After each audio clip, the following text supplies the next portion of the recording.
승리의 삶을 살기를 원하십니까?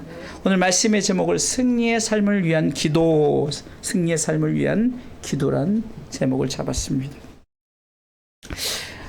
우리는 승리하기를 원합니다. 특별히 우리 그리스도인들은 세상에서 우리가 승리를 해야 됩니다. 이 승리는 요한복음 16장 33절을 통해서 예수님은 담대하라, 내가 세상을 이미 이겼다 하며 말씀하십니다.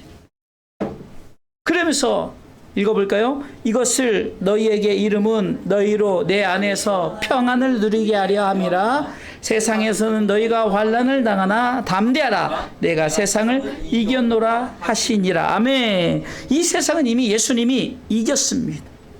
사단이 이미 예수님의 발 아래 굴복했죠. 사실 예수님이 굴복 안 시켜도 사단은 피조물이기 때문에 굴복 당할 수밖에 없어요. 그러나 예수님은 우리에게 본을 보이시기 위해서 사단을 굴복시키셨습니다. 어떤 방법으로 이기셨습니까? 그는 십자가의 죽으심으로, 그리고 사흘 만에 부활하심으로 그는 승리하셨습니다. 그렇기 때문에 사단은 예수님 앞에서 꼼짝을 못할 수밖에 없는 거예요. 왜요? 예수님이 십자가에 달려 죽으셨을 때는 사단이 이긴 줄 알았어요. 그러나 사흘 만에 부활하셨어요. 승리했습니다. 그래서 부활은 승리입니다.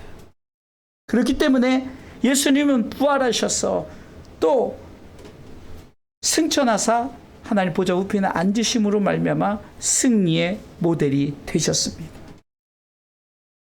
사단은 아직도 자신이 힘이 있다 해가지고 지금 이제 누구를 괴롭힙니까? 성도들을 괴롭히기 시작합니다.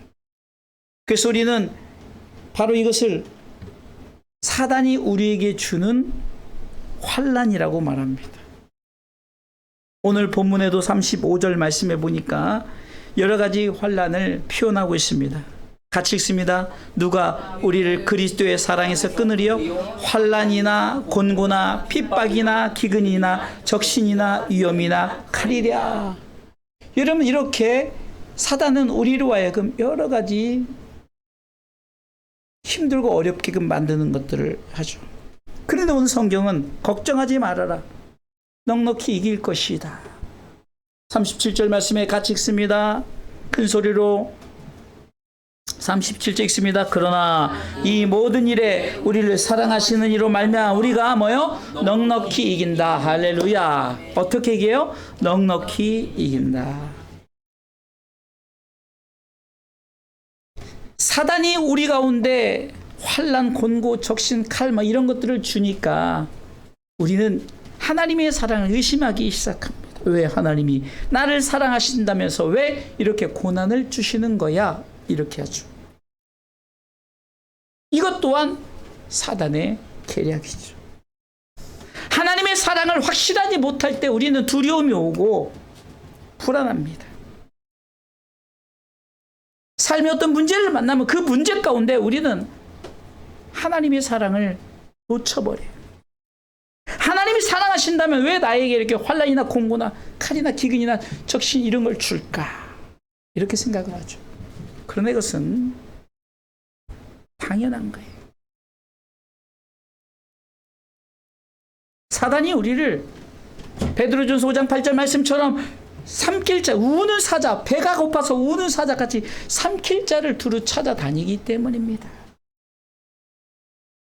근신하라, 깨어라, 너희 대적 마귀가 우는 사자같이 두루다니며 삼킬 자를 찾나니. 예수님에게 패배하자 그들은 예수님을 쫓는 무리 그리스도인들을 이제 괴롭히기 시작해요.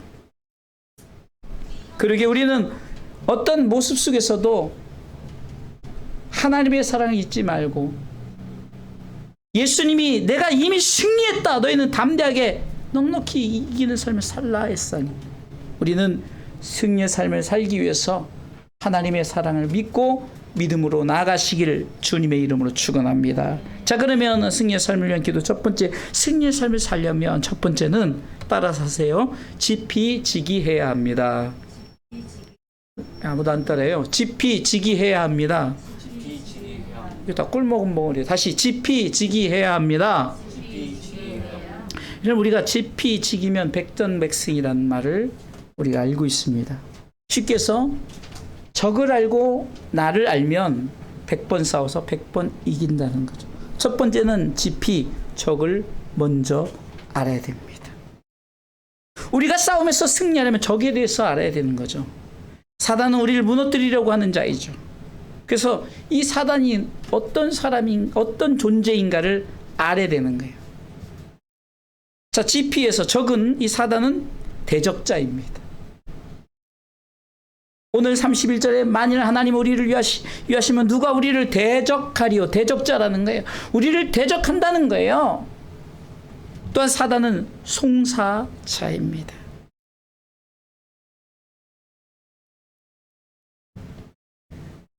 (33절) 말씀을 읽어보겠습니다. 읽습니다. 누가 능히 하나님의 택하신 자들을 뭐요? 송사하리요. 송사자예요. 세 번째, 정죄의 자입니다. 우리를 죄로 정하는 자예요. 34절에 초반부만 있습니다. 누가 정죄하리요. 자, 오늘 보세요. 사단에 대해서 알아요. 사단은 우리를 대적하는 자예요. 그리고 우리를 송사하는 자예요. 그러니까 우리가 자꾸 죄 있다라고 하나님 앞에 이르는 자라니까. 그 자꾸 우리를 자꾸 이 심판대 앞에 내려놓는 자예요. 그리고 뭐요? 정죄. 우리를 죄로 정하면서 너 죄이냐 죄이냐 하면서 정죄하는 자예요.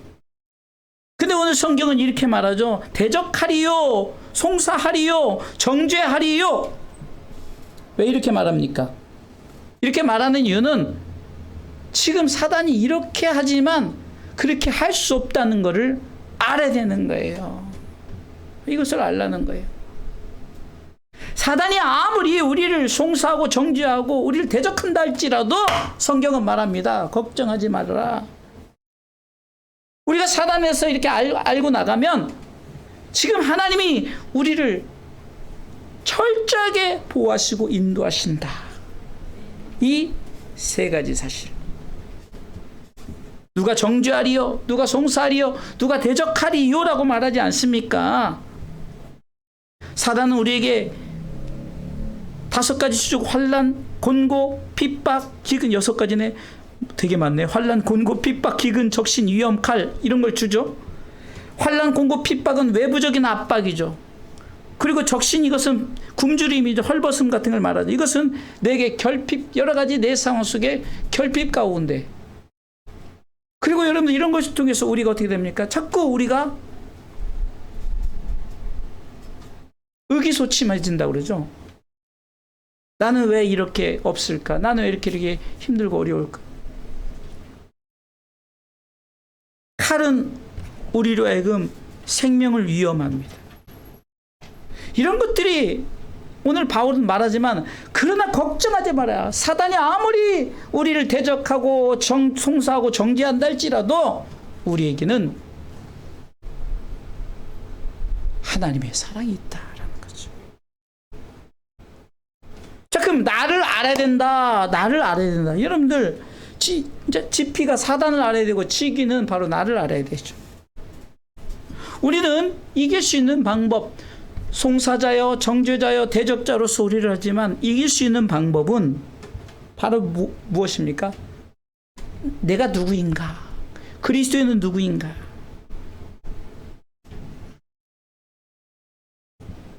그리스도인은 하나님의 사랑을 입은 자들이란 그걸 나를 알아야 돼요. 나는 하나님의 사랑을 입은 자다. 절대로 이 사랑을 어떤 대적자라도 송사자라도 정죄자라도 끊을 수 없다라고 말하는 거예요. 35절 이렇게 시작하죠. 누가 우리를 그리스도의 사랑에서 끊으리요. 절대로 하나님의 사랑을 끊을 수 없어요. 왜? 우리는 하나님의 사랑을 입은 자들이라는 것을 기억해요. 하나님의 사랑은 우리 가운데 이렇게 보여지고 있죠. 8장 32절 말씀해 보니까 하나님이 자기 아들을 아끼지 아니하시고 하나님의 사랑을 보여주죠. 요한복음 3장 16절 말씀에도 하나님이 세상을 이처럼 사랑하사 독생자를 주셨으니 이는 저를 믿는 자마다 멸망치 않고 영생을 얻게 하려 하심이라. 너무나도 잘 아는 이 말씀. 누구도 아무리 대적하고 송사하고 정죄한다 할지라도 이 사랑에서 끊을 수 없어요. 그 이 사랑은 끝이 없으셔요. 요한복음 13장 1절에 보니까 예수님께서 이렇게 말씀하십니다. 같이 읽습니다. 유월절 전에 예수께서 자기가 세상을 떠나 아버지께로 돌아가실 때가 이른 줄 아시고 세상에 있는 자기 사람들을 사랑하시되 끝까지 사랑하시니라. 어떻게 해요? 끝까지.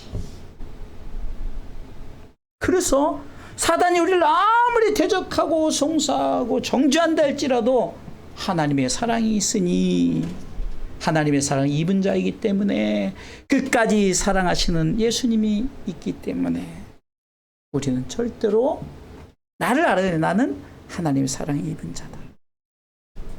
두 번째는 나는 하나님의 선물을 받은 자예요. 하나님의 선물. 하나님의 선물이 뭡니까? 하나님의 선물은 십자가에 내어놓으신 예수 그리스도란 말이에요. 오늘도 32절은 이렇게 시작하죠. 우리 모든 사람을 위하여 내어주신 이가, 내어주신 이가 누구를 내어줬습니까? 예수님을 우리를 위해서 선물로 주셨어요.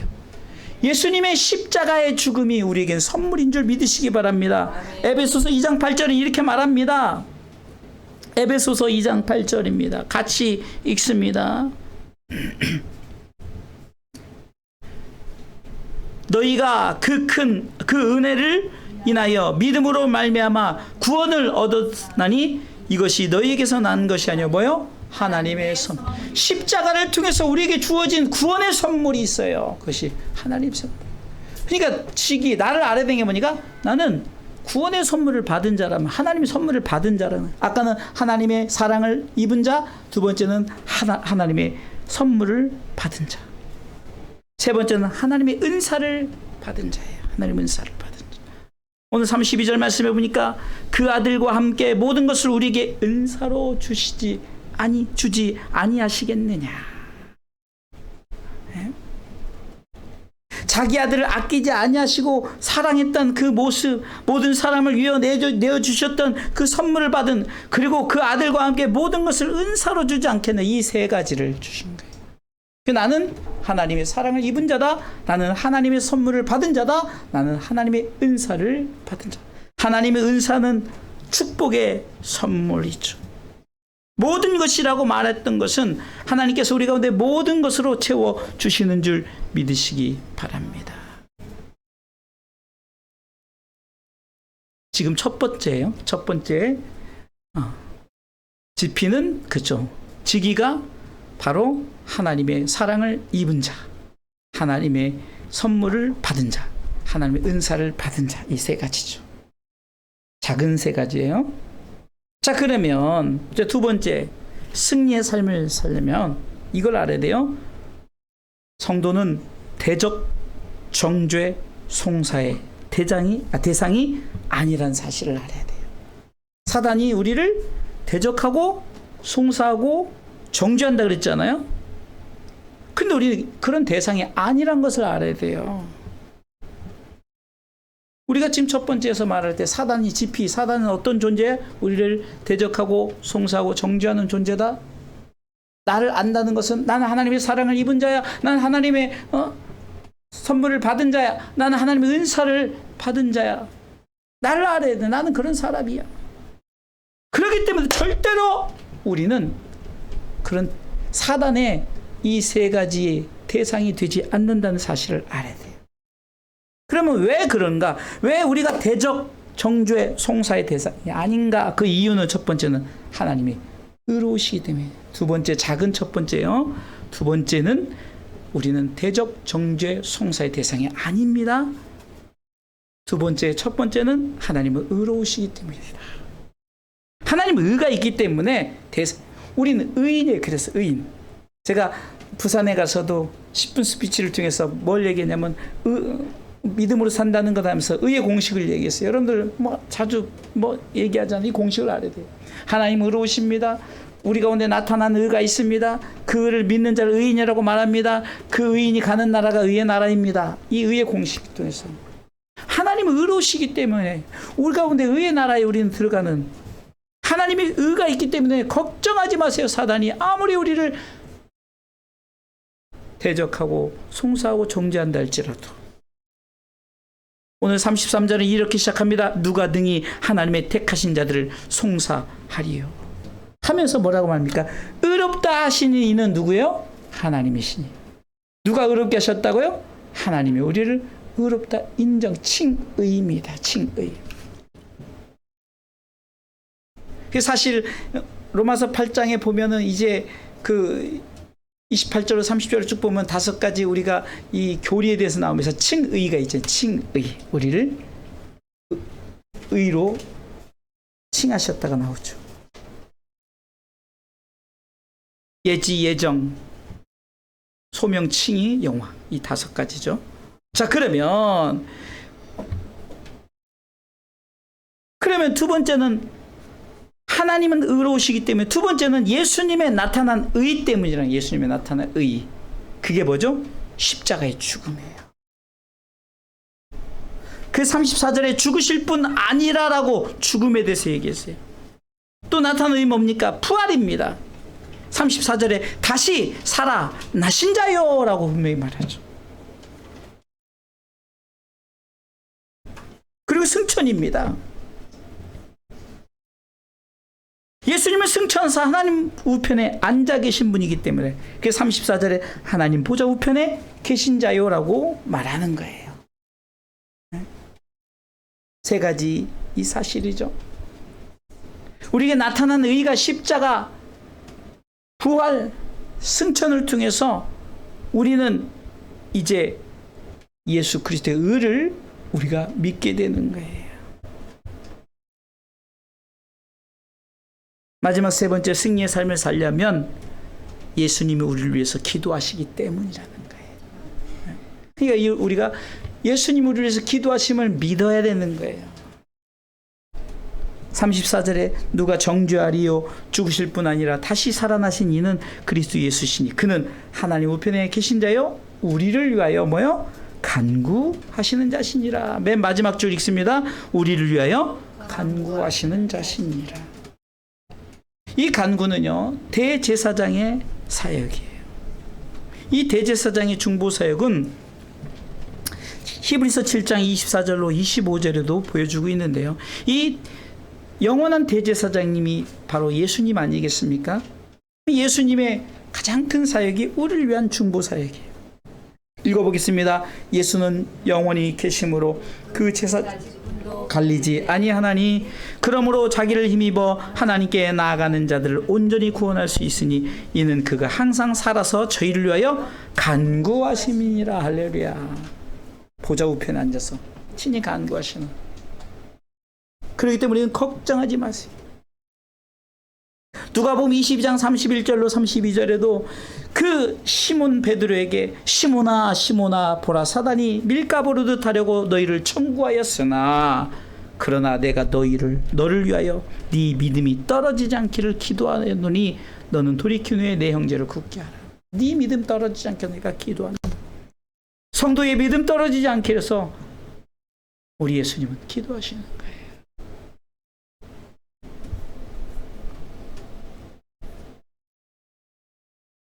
결론을 내리겠습니다. 승리의 삶을 위해서는 지피지기. 지피는 사단이 누구인가? 대적자다, 송사자다, 정죄다. 지기는 아무리 네가 그래봤자 나는 하나님의 사랑을 입은 자다. 나는 하나님의 선물을 받은 자다. 나는 하나님의 은사를 받은 자다. 그렇기 때문에 크게 2번째는 절대 우리는 사단의 대적이나 송사나 정죄의 대상이 아니다라는 사실을 알아야 됩니다. 그 이유는 뭡니까? 다른 것이 아니에요. 하나님의 의가 하나님은 의로우시기 때문에 또 나타난 의를 십자가와 부활과 승천이라고 그랬죠. 이 나타난 의 때문이라는 거예요. 그렇기 때문에 우리는 이 의를 믿고 믿음으로 승리하시기를 주님의 이름으로 축원합니다. 저는 결론을 이렇게 내어봤어요. 결론을 따라서 하세요. 필승의 삶을 살자. 오늘 이렇게 다들 이렇게 안 따라해요. 좀 사람 많은 것처럼 저도 이렇게 하잖아요. 여기 없어도 이렇게 하잖아요. 네? 좀 크게 좀 하세요. 크게 좀. 자, 따라서 필승의 삶을 살자. 그래요. 살자. 있어 보이게끔 하란 말이에요. 뭐든지 우리는 성도들은 있어 보여야 되는. 자, 필승이라는 게 뭐죠? 반드시 필에 이길 승이에요. 필승 뭐예요? 반드시 이깁니다. 할렐루야. 그러니까 사단이 결론은 필승의 삶인데 사단이 우리를 대적한다 할지라도 그리스도인의 승리는 대적자 앞에서 반드시 승리입니다. 할렐루야. 송사자 앞에서 반드시 승리입니다. 정죄자 앞에서 반드시 승리입니다. 할렐루야. 필승은 하나님이 우리를 위하심에 있다는 거예요. 그리스도인의 필승은 하나님이 우리를 위하심에 있습니다. 그리고 필승은 하나님의 약속이죠. 반드시 이긴다는 거예요. 또한 필승은 그리스도의 영원한 승리인 줄 믿으시기 바랍니다. 저는 오늘 말씀을 준비하면서 정말 이렇게 짧은 이 말씀 속에 이렇게 하나님께서 우리 가운데 보여준 승리의 삶을 요구하는 이렇게 있거나 한마디로 말하면 우리는 절대로 질 수 없어요. 반드시 이기는 거예요. 이미 예수님이 십자가에 승리하셨기 때문에 예수님의 승리는 그분을 이 땅에 내어주신 그분이 있기 때문이라는 거예요. 이 사실을 믿고 우리 끝까지 믿음으로 승리의 삶을 살아가기를 주님의 이름으로 축원합니다. 기도